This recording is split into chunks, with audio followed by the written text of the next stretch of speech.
ایک امام ہے امام مستقر. مستقر امام جو ہے وہ حاضر امام ہے. پیر کا لفظ عربی زبان میں نہیں ہے. جب ہم لوگ ایران میں آئے تو ایرانی اسماعیلیوں نے اپنے پیر کے لیے پیر کا لفظ استعمال کیا، لیکن پیری جوما ایران آنے سے پہلے بھی تھا، تو ہم اپنے پیروں کو امام مستعودہ کہتے تھے. امام مستعودہ. عربی زبان کی اسماعیلی کتابوں کے اندر پیر کا لفظ نہیں نکلے گا، یا تو لکھا ہوگا امام مستعودہ اور یا لکھا ہوگا حجت الامام. ان دونوں کا مطلب حاضر امام کی طرف سے بنائے ہوئے اپوائنٹ کیے ہوئے پیر کا ہے. تو خدا تعالیٰ کے حضور میں جب ہمیں اٹھایا جائے گا تو حقیقت میں اس امام سے مطلب پیر ہے، کیونکہ جو امام کا جو نور ہے وہ بذات خود اللہ کا نور ہے. تو پیر ہے جو ہم کو امام کے سامنے لے کے جائے گا اور ہماری شفاعت کرے گا. وہ پیری جوت اور وہ جو پیر کا نور ہے وہ حضرت محمد مصطفیٰ صلی اللہ علیہ وسلم کا نور ہے. اس آیت کا ایک یہ مطلب بھی ہے کہ محمد کی امت کو محمد کے ساتھ اٹھایا جائے گا، عیسیٰ علیہ السلام کی امت کو عیسیٰ علیہ السلام کے ساتھ اٹھایا جائے گا، موسیٰ کی امت کو موسیٰ کے ساتھ اٹھایا جائے گا. تو وہ لوگ بھی اپنے زمانے کے امام مستعودہ بھی تھے اور امام مستقر بھی تھے. تو ہر قوم کو اس کے امام کے ساتھ بلایا جائے گا، اٹھایا جائے گا. مطلب یہ ہے کہ وہ لوگ کہیں گے کہ ہم حضرت امام شاہ کریم کے زمانے کے مرید ہیں. امت محمدی کہے گی کہ ہم محمد کے فالوور ہیں. موسیٰ کی امت الگ ہوگی. دوسرا کوشچن یہ ہے کہ عزازیل نے تکبر کیا. عزازیل جن کا بیٹا تھا، جن. اس نے عبادت کی اور فرشتہ بنا. یہاں تک عبادت کی کہ فرشتوں کا استاد بن گیا. اللہ نے اسے مقرر کیا کہ وہ دوسرے فرشتوں کو عبادت سکھاوے. اس لیے اس کا ایک لقب ہے معلم الملکوت، فرشتوں کا استاد. بس اس کو یہ تکبر آیا کہ اللہ نے آدم کو مٹی سے بنایا ہے، مجھ کو آگ سے بنایا ہے، تو میں اس سے بہتر ہوں. انسان کو جب عبادت ملتی ہے اور عبادت کی بلندیاں پاتا ہے، بہت دفعہ اکثر اوقات اس کو فخر آ جاتا ہے. مولانا حضرت امام نے امام سلطان محمد شاہ کے بارے میں بیت الخیال کا ایک فرمان فرمایا ہے کہ تم عبادت کرو گے اوپر پہنچو گے، لیکن تم تکبر کرو گے تو ساتھ میں جہنم میں چلے جاؤ گے. تکبر بہت سے فرشتوں نے بھی کیا. من سمجھانے میں پیر شمس نے قطرس فرشتے کا ذکر کیا ہے. قطرس ایک فرشتہ تھا، 70,000 برس عبادت کی اور عرش اللہ کے قریب پہنچا. آواز آئی، کون ہو تم؟ میں قطرس. تو اس کے جو پر تھے، پنکھ جل گئے اور گر پڑا. 70,000 برس توبہ کی اور عبادت کی، پھر اوپر پہنچا. ابھی اس کو یہ سمجھ نہ آئی کہ عرش العظیم کے اوپر پہنچ کے اس نے خود کی ہستی کو رکھا. کون ہو تم؟ میں قطرس فرشتہ. پھر گر پڑا. شمس لکھتے ہیں 70 دفعہ ایسا ہوا. پھر اس اس نے عاجزی کی کہ یا مولا میں عبادت کر کے اوپر پہنچتا ہوں اور اوپر جا کے جل جاتا ہوں، میری مشکل کشائی کر۔ فرمایا محمد کے زمانے میں تیری مشکل کشائی ہوگی۔ انتظار کرتا رہا، رسول پاک کی نبوت کا اعلان ہوا، نیچے آیا۔ جب یہ نیچے آیا، یہ وہ وقت تھا کہ تقریباً 2.5 برس کے، 2.25 برس کے امام حسین اور 3.25 3.5 برس کے امام حسن، پھول جیسے 2 بچے ایک گارڈن کے اندر سو گئے۔ ابھی اس کی کہانی اس طرح ہے کہ نبی کریم کے زمانے کے اندر اہل بیت جو تھے انہوں نے جان بوجھ کے اپنی حالت کو غریبی میں رکھا تھا، غریب تھے نہیں۔ بہت سے سنی مسلمان اور سنی کتابیں اہل بیت پاک کو بہت بڑی خراب غربت کی حالت میں ڈپکٹ کرتے ہیں، وہ غلط بات ہے۔ وہ تو شہنشاہ تھے زمین آسمان کے، لیکن اصل حقیقت یہ ہے کہ اس زمانے میں جو مومن تھے وہ بہت غریب تھے اور دسوند تھوڑی آتی تھی، اور پیروں نے کہا کہ دسوند شاہ جی نو آہار کہیے، مومنوں کی دسوند نہیں تھی، اس کے لیے کھاتا نہیں تھا۔ تو ایک مانگنے والا گھر پہ آیا، مولا کے در کے اوپر کوئی آوے اور مولا کہے کہ نہیں میرے پاس کچھ نہیں تو چلا جا، ایسا تو بن نہیں سکتا، کیونکہ ساری زمین آسمان کے خزانے کا مالک ہے۔ اس نے کہا کہ یا مولا میرے گھر مہمان ہے، عورت میری بیمار ہے، مجھے تھوڑے دینار چاہیے۔ گھر پہ کچھ نہیں تھا، اس کا ہاتھ پکڑ کے لے گئے کہ یہودی کے پاس سے مانگا۔ اس نے کہا یا مولا واپس کب کرو گے؟ فرمایا سورج غروب ہونے سے پہلے میں تجھے دے جاؤں گا۔ وہ آدمی جو سوالی تھا پیسے لے کے چلا گیا، مگر اس یہودی نے گروی مانگی کہ کوئی چیز گروی رکھو۔ حسن حسین ہاتھ میں تھے، کہا یہ میرے 2 بیٹے تیرے پاس گروی رکھتا ہوں۔ بہت خوش ہوا۔ ابھی حسن حسین کو گروی رکھ کے اس سوالی کا سوال پورا کیا مولا نے۔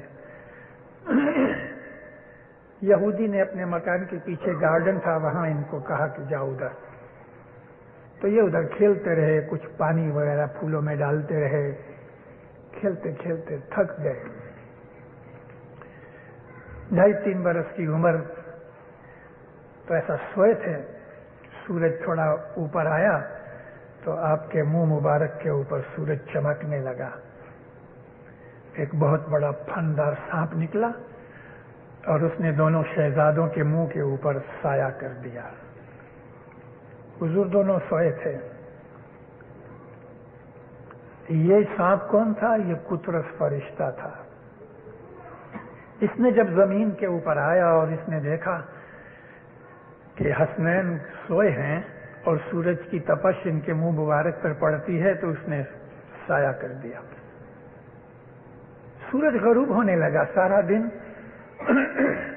بچوں کو دیکھا نہیں، بی بی فاطمہ اداس ہو گئی۔ شام کو ایک مرید آیا، دسوندی مہمانی کے پیسے دیے، مولا لے کے مٹھی میں۔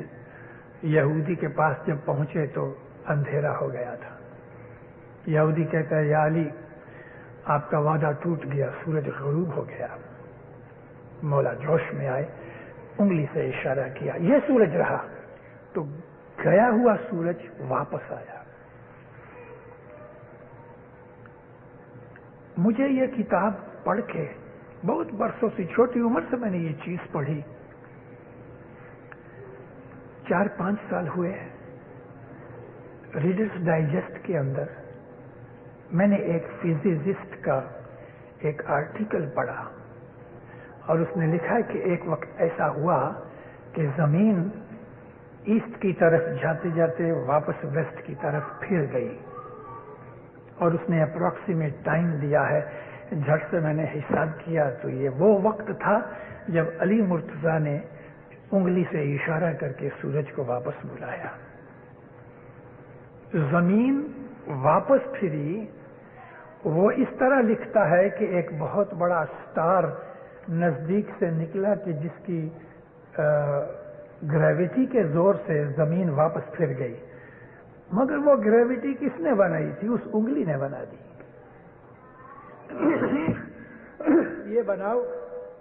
یہ واقعہ بنا ہوا ہے۔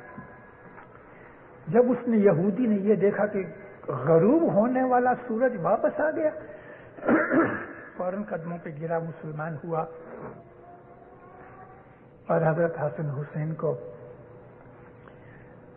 دینے کے لیے جب اندر گئے تو حضور تو دونوں سوئے تھے، تو سانپ دیکھ کے یہ بھاگ آیا۔ مولا علی آگے گئے، اس سانپ نے ایک شکل اختیار کی، فرمایا کون ہے تم؟ کہتے یا علی تیرے کو سب روشن ہے، اب میری مشکل کشائی کر۔ مولا فرمایا تو نے میرے بچوں کی خدمت کی ہے، جا میں تجھے کہتا ہوں عبادت کر، جب تم اس عرش العظیم پہ پہنچے اور تمہیں پوچھا جائے کہ تو کون ہے تو کہنا یا مولا میں کچھ نہیں، سب تو ہی تو ہے۔ تو میں نے یہ واقعہ اس لیے بیان کیا ہے کہ اللہ کی قدرت امام کے ہاتھ میں ہے۔ امام کبھی پیر بن کے، کبھی امام بن کے، مرشد بن کے، باپ بن کے، کسی بھی طریقے سے کچھ نہ کچھ ہمیں سکھاتا رہتا ہے۔ ہمارے گنانوں کے اندر اس قسم کا بہت علم ہے۔ تو عزازیل جو تھا اس نے بہت عبادت کی، جب امتحان کا وقت آیا تو اسی قطرس فرشتے کی طرح خود کی خودی کو بھول نہ سکا، اور عبادت میں جب تک انسان اپنی خودی بھول نہ جائے عبادت کامل نہیں ہوتی۔ ثواب ملتا ہے مگر خدا کا دیدار نہیں ملتا۔ تو عزازیل کو تکبر نے مارا، کسی اور شیطان نے نہیں بھلایا۔ امام فرماتے ہیں کہ جب تم کوئی بد خیال کرتے ہو تو تمہارے اندر خود کی جو بدی ہے اسی وجہ سے اس وقت تم خود شیطان ہو۔ شیطان کسی حیثیت والی ہستی کا نام نہیں، کسی انڈیویجول کا نام نہیں، بدی کا نام ہی شیطان ہے۔ تو عزازیل کو کسی اور نے نہیں سکھایا مگر قدرت نے اس کے اندر جو فطرت وادیت کی تھی کہ وہ آگ سے ہے، تو آگ سے مطلب کیا؟ حسد، غصہ، غرور، یہ سب آگ کی صفتیں ہیں۔ ہم کو خدا نے مٹی سے بنایا تو مٹی کی صفت تو حلیمی اور نرمی ہے، مگر جب ہمارے اندر شیطان آ جاتا ہے تو ہم بھی غصہ کرتے ہیں، ہم بھی حسد کرتے ہیں، ہم بھی مغرور ہو جاتے ہیں۔ تو خدا تعالیٰ نے ہمارے اندر آگ بھی رکھی ہے، مٹی بھی رکھی ہے، پانی بھی ہے، ہوا بھی ہے، اور خلا بھی ہے جس کو آکاش کہتے ہیں۔ اس کے بعد کیا ہے؟ After Sarsaji, people used to wash their hands so that they can even take their dirt of money their home. Does this system still exist? ہمارے بزرگوں نے یہ سسٹم اس لیے رکھا تاکہ ہم کو یہ خیال رہے کہ یہ جو پیسہ ہے یہ خدائی پیسہ ہے، اس کو ہم نے ہاتھ لگایا ہے۔ پیسہ کھانا تو ایک طرف، اس پیسے کی جو میل ہے نا وہ بھی ہمارے پیٹ میں نہ جائے، یہ ایک چیز رکھی ہے۔ مگر اس کے اندر ایک اور حکمت بھی ہے۔ ایک پیسہ یا ایک سینٹ ہزاروں ہاتھوں میں سے نکل کے آتا ہے۔ اس کے اندر ایسے ہاتھ بھی ہوتے ہیں کہ جن کو کوڑ کی بیماری ہوئے، ایسے ہاتھ بھی ہوتے ہیں جن کو کوئی اور بیماری ہوئے، تو اس کے جرمز ممکن ہے اس کے ساتھ رہے ہوئے، اس کے لیے پیسے صرف کارسازی ہی نہیں، اپنے گھر کے پیسے بھی جو ہے نا ان کو بھی لکھ لو تو بعد میں ہاتھ دھو لو. مگر اس کے اندر حکمت یہ تھی کہ امام کے گھر کا پیسہ تو ٹھیک، مگر اس کی میل بھی پیٹ میں نہیں جانی چاہیے. یہ ادب کی بات تھی. What is the name of surah in fourth part of our dua, Shamsa? کوئی نیا اسکول کی بچی. شمس یعنی ہماری چوتھے پارٹ کے اندر ان اللہ یا ان الذین یبایعونک، یہ جو آیت ہے یہ اس وقت نازل ہوئی کہ جب رسول پاک کے ہاتھ پر مکہ کے باہر درخت کے نیچے بیعت لی گئی، اور اس بیعت کو کہتے ہیں بیعت رضوان. یہ جو بیعت رضوان ہے یہ سورۃ النساء کے اندر ملے گی.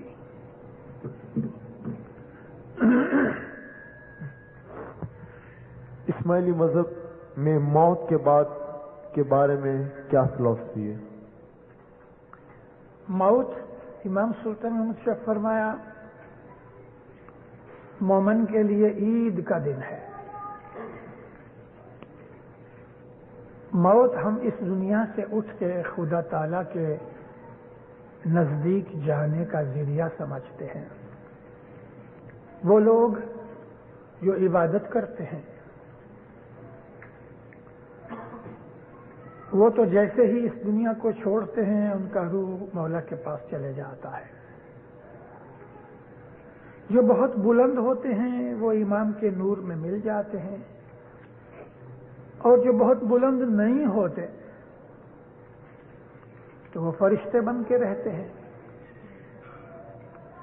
بہت کم ایسے حالات ہیں کہ جس کو خدا واپس دنیا کے اندر نئی زندگی دیتا ہے. کہ موت ہمارے لیے قیامت ہے اور حساب کتاب کا دن ہے.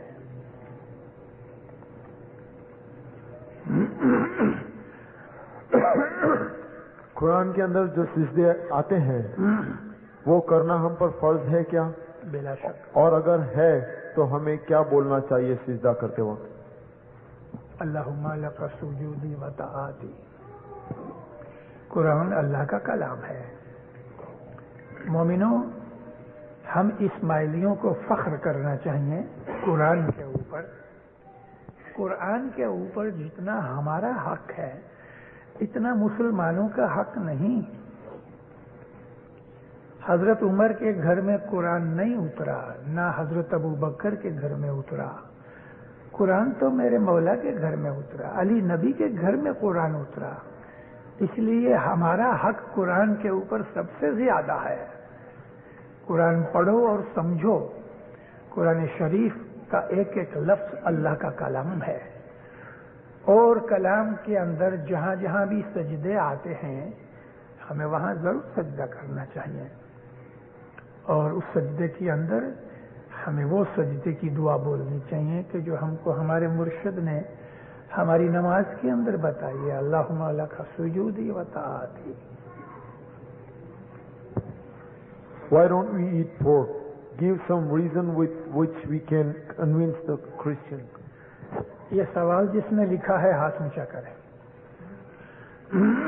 شاباش. میں بیٹا تمہیں یہ پوچھتا ہوں کہ پاکستان کے اندر لیفٹ سائیڈ میں گاڑی چلاتے ہیں، یہاں کیا ریزن ہے کہ رائٹ سائیڈ میں چلاتے ہیں؟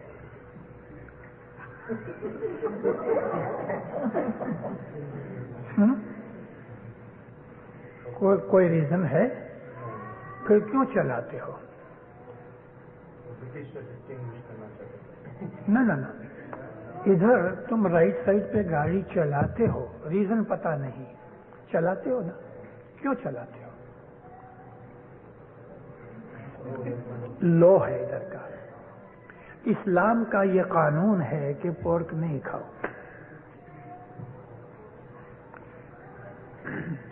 دنیا میں بہت سی ایسی چیزیں ہیں جو بزرگ یا اللہ یا مرشد یا نبی ہمیں فرماتے ہیں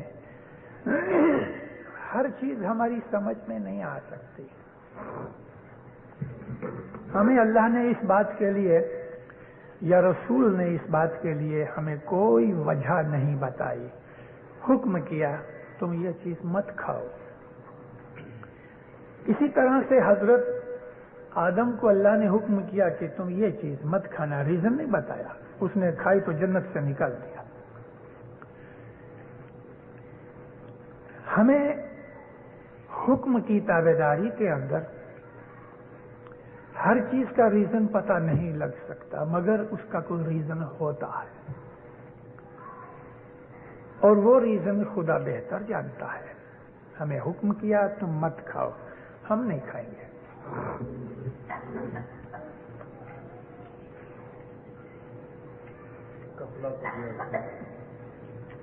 ویسے میں نے ایک کتاب لکھی ہوئی ہے اس کے اوپر، پورک کے اوپر. دیکھیے تمہارے نے کبھی نہیں؟ 10-12 سال نہیں، 15 سال ہوئے.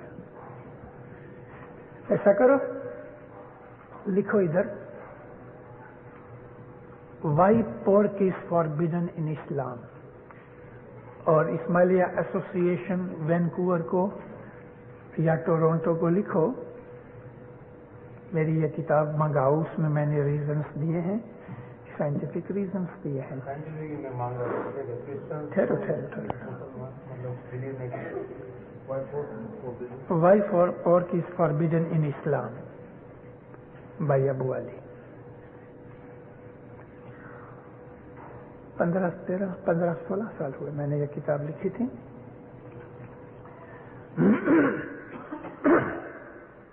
یہ ادھر ایسوسی ایشن کو دینا. 150 کتابیں منگاؤ اور 2 بچوں کو. سائنس کا یہ کہنا ہے کہ سور کی چمڑی کے اندر، گوشت کے اندر ایک ایسا جرم ہے، ایک ایسا بیسیلا ہے کہ اگر اس کو 360 ڈگری کے پانی میں بوائل بھی کیا جائے 1 گھنٹے تک تو بھی وہ مرتا نہیں. پانی بوائل ہوتا ہے 212 ڈگری پہ، 212 فahrenheit کے اوپر پانی بوائل ہو جاتا ہے. لیکن ان کا کہنا یہ ہے کہ 360 ڈگری بھی اگر فahrenheit 2 اور 1 گھنٹے تک پکاؤ تو بھی اس کے اندر بعض ایسے جرمز ہیں جو نہیں مرتے. دوسری ایک چیز یہ ہے کہ اس کا گوشت کھانے سے انسان بے شرم ہو جاتا ہے. اس کی آنکھ میں سے ماں بہن کی شرم نکل جاتی ہے. یورپین کنٹریز جو ہیں، ویسٹرن کنٹریز جہاں یہ گوشت زیادہ کھایا جاتا ہے، وہاں اس قسم کی شہوت پرستی اور ایسی چیزیں بہت زیادہ ہیں. شرم نکل گئی، ادب نکل گیا، اور انسان زیادہ خود غرض بن جاتا ہے. سائنٹسٹوں نے یہ بھی کہا ہے کہ پورک کھانے سے سب سے زیادہ، اگر جو ہمارے بلڈ کے اندر جس کو ہم کولیسٹرول کہتے ہیں، بلڈ فیٹ، تو سب سے زیادہ دنیا کے اندر پورک کھانے سے ہوتی ہے. بٹر کھانے سے، چیز کھانے سے، انڈے کھانے سے، گائے کا گوشت کھانے سے کولیسٹرول ہوتی ہے زیادہ، لیکن پورک کھانے سے کولیسٹرول بہت زیادہ ہوتی ہے. اس کا گوشت کھانے میں بہت سی بیماریاں ہوتی ہیں. ٹی بی کی بیماری یورپ امریکہ میں بہت ہے. آپ کو یہ چیز اگر کہ معلوم کرنی تو WHO کی جو کتاب ہے اس کے اندر پتہ لگے گا. یہاں بہت زیادہ ہے. مگر ٹی بی کی بیماری کا صرف یہی ایک ریزن نہیں ہے، اسموکنگ بھی ہے، اور بھی بہت سے ریزن ہو سکتے ہیں. یہ سب چیزیں جو ہم ریزن ڈھونڈے یا میں نے کہے ہیں، ہو سکتا ہے اللہ کا کوئی اور ہی ریزن ہو جو ہمیں پتہ نہیں. یہ تو ہم نے اپنی عقل سے ڈھونڈے یا ہم نے اس بات کے لیے قیاس کیا، مگر خدا نے ایک چیز کے لیے ہمیں کہہ دیا کہ یہ حرام ہے، وہ چیز حرام ہو گئی. ایک فرمان میں ہے کہ تم عبادت کر سکتے ہو تو بول لو، لیکن ایک دوسرے فرمان میں ہے کہ جو شخص عبادت نہیں کرتا وہ حق کی روزی نہیں کھاتا۔ اس کی وضاحت کیجیے۔ عبادت کا صرف یہی مطلب نہیں کہ بیت الخیال کی بندگی، دعا پڑھنا عبادت ہے، جماعت خانے میں آنا عبادت ہے، تسبیحاں نکالنا عبادت ہے، دستور دینا عبادت ہے، نیک عمل کرنا عبادت ہے، اور حق کے ساتھ اپنی روزی کمانا عبادت ہے۔ تو جو آدمی عبادت نہیں کرتا، دعا نہیں پڑھتا، جماعت خانے نہیں آتا، خدا کو یاد نہیں کرتا، سچ مچ وہ حق کی روزی نہیں کھاتا۔ لیکن بیت الخیال کی جو عبادت ہے وہ بھی عبادت ایسی ہے کہ جو سب لوگ نہیں کر سکتے، اس کے لیے امام فرمایا کہ اگر نہیں ہو سکتی تو مت لو، جو کم تکلیف والی عبادت ہے وہ کرو، جیسے کہ 3 وقت کی دعا پڑھنا عبادت ہے۔ جو آدمی 3 وقت کی دعا نہیں پڑھتا، جو دستور نہیں دیتا، جماعت خانے نہیں آتا، مولا کو یاد نہیں کرتا، تو سچ مچ وہ حق کی روزی نہیں کھاتا۔ جماعت خانے آنا بعض جگہ حالت کے اندر نہیں بن سکتا، مگر دعا پڑھنا تو ہر حالت میں ہو سکتا ہے۔ بیمار آدمی پلنگ کے اوپر پڑا ہے تو بھی لیٹے لیٹے دعا پڑھ سکتا ہے۔ اور تمام عبادتوں کی جو بنیاد ہے تو وہ 3 وقت کی دعا ہے۔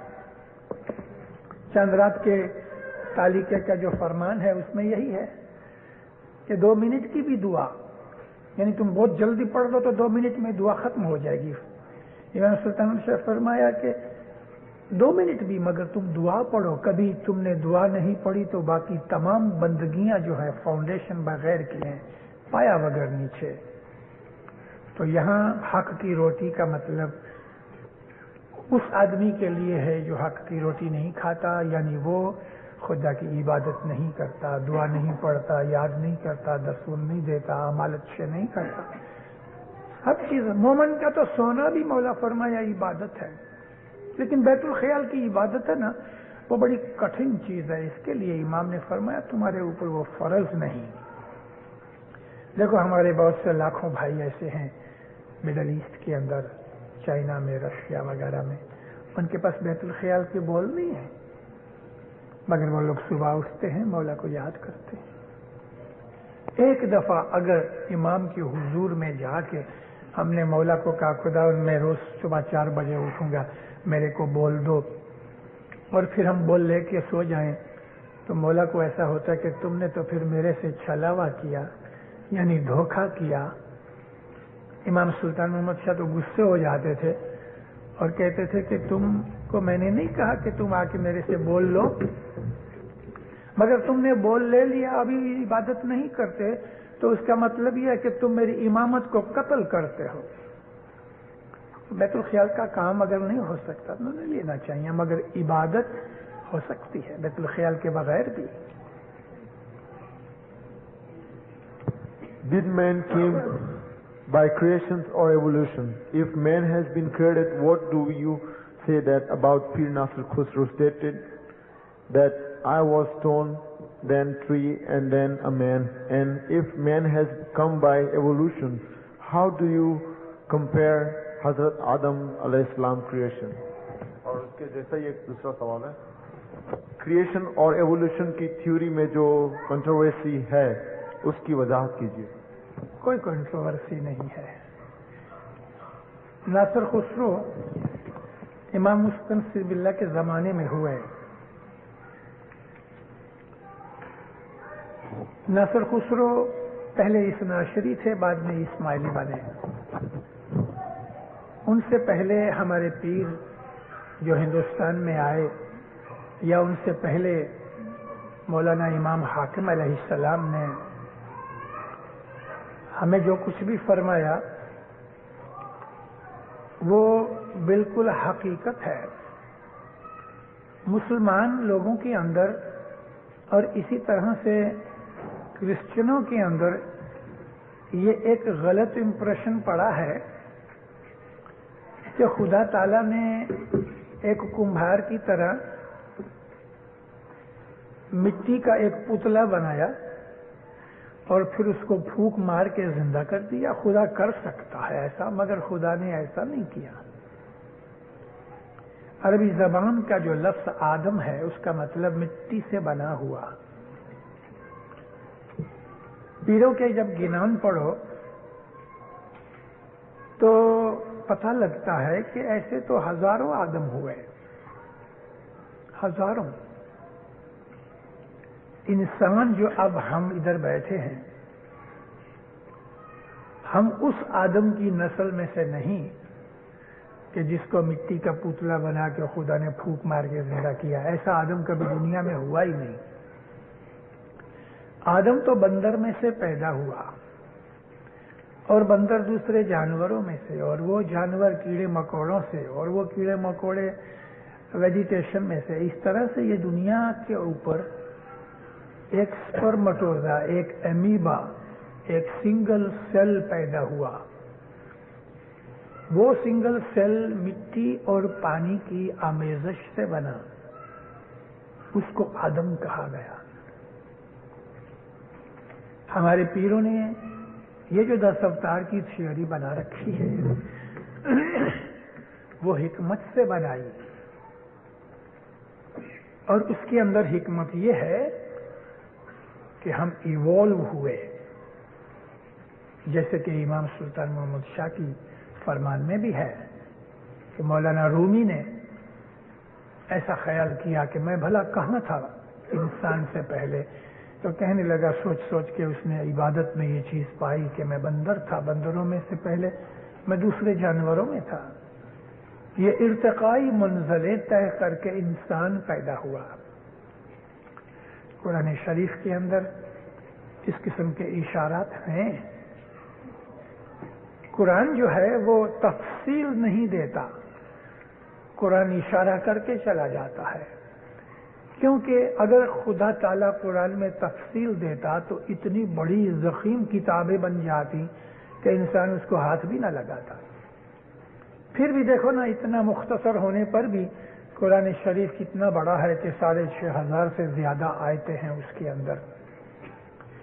تو اللہ تعالیٰ نے اس بات کے لیے اشارہ کیا ہے سورۃ النوح کے اندر کہ ہم نے انسان کو طبقہ در طبقہ پیدا کیا.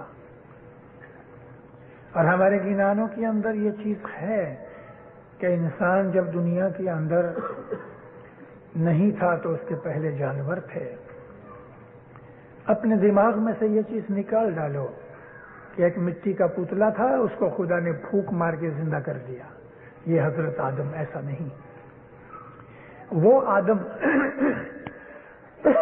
جس کو ہم نبی آدم کہتے ہیں، وہ آدم ابو البشر نہیں تھے. ابو البشر جو تھے یعنی سب سے پہلا جو آدم تھا وہ کوئی اور تھا. اس قسم کے مولا علی فرماتے ہیں کہ 30,000 آدم ہوئے، اور پیر حسن کبیردین نے تو لکھا ہے کہ 8 لاکھ آدم ہوئے. 8 لاکھ آدم ہوئے. تو یہ خیال کہ آدم مٹی سے پھونک مار کے خدا نے بنایا وہ غلط ہے. جب ہم چھاٹا ڈالتے ہیں تب بعض لوگ 2 انگلی سے ڈالتے ہیں، کوئی 1 انگلی سے ڈالتے ہیں. ہمیں یہ بتائیے کہ چھانٹا کس طرح ڈالنا چاہیے؟ چھانٹے کے اندر کم از کم 3 انگلیاں ہونی چاہیے.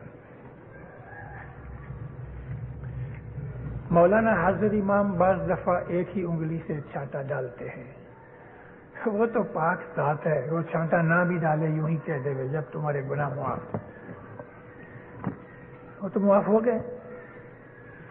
لیکن ہم کو سکھایا گیا پیر صدر دین کے زمانے سے کم از کم 3 انگلیاں چھانٹا دینے والے مکھی کمڑیا یا دوسرے عملدار جو ہیں ان کو 3 انگلیاں ڈالنی چاہیے اور 3 دفعہ چھانٹا دینا چاہیے.